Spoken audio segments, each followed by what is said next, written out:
Once you've started your cutting operation, it's easy for the crew to focus on the hole being cut, but this is when your crew is at the greatest risk. It doesn't matter if you're a captain, engineer, or brand new firefighter.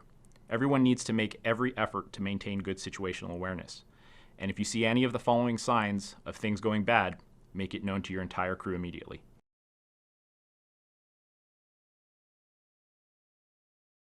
Ventilating without hose lines in place is a watch-out that can affect crews on both the interior and on the roof. When you vertically ventilate, products of combustion will exit and the neutral plane will rise inside the structure.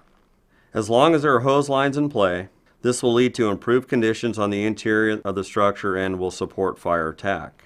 If there are no hose lines in service, interior conditions can deteriorate, causing rapid fire development and flashover. This can result in early exposure of structural members to direct flame impingement. Always consider putting a hose line in service on the roof to support vertical ventilation operations.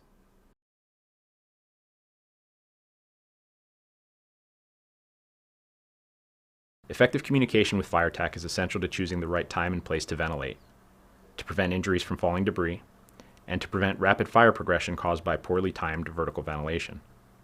Communication with other truck companies operating on the roof is essential to ensure placement of secondary ladders, coordination of operations, and to avoid cutting off escape routes.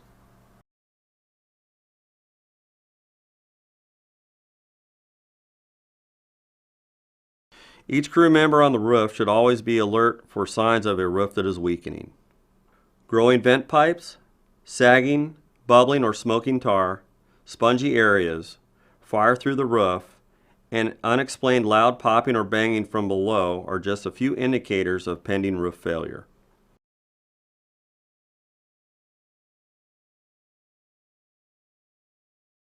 Never operate in a place where the holes being cut are between you and your primary escape route. Always execute your operation so that your ventilation openings are progressing in the direction of an exterior wall and the shortest route to safety.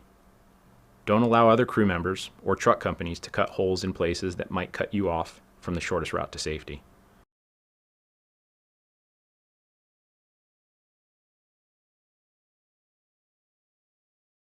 Whenever possible, the captain should avoid being engaged in the hands-on work of a ventilation operation in order to manage the safety and effectiveness of the operation.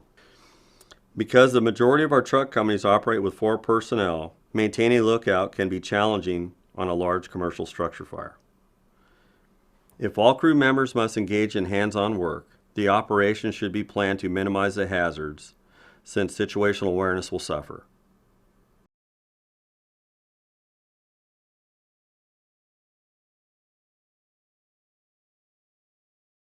Vertical ventilation is meant to support offensive interior operations. When defensive operations of any kind begin, the roof and the interior should be cleared due to the risk of structural collapse.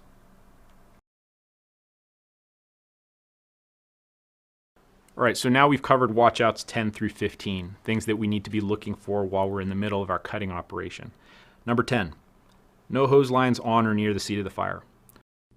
When this crew gets up and starts to ventilate, we can see that we're probably dealing with an attic fire, and it doesn't look like sufficient supporting hose lines are in place yet.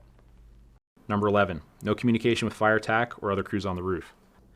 Based off the placement of this trenching operation and subsequent fire conditions, we have to wonder about coordination with fire attack crews on the interior. It looks like the trench isn't wide enough and is placed a bit too far back over an uninvolved unit, and that this apartment building has a common attic. Put those pieces together and this operation needs to be adjusted to properly support fire attack efforts. Number 12, signs of a weakening roof. Well, just by the volume of fire coming through the roof, you have to assume that this roof is weakening. We also take a look at the area where the fire was seated. You can see that the roof is pretty well burned through and starting to collapse. 13, ventilation holes blocking escape routes. As we advance through this video, you're going to see that this firefighter here operating the hose line is operating on the far side of a few holes that have been cut.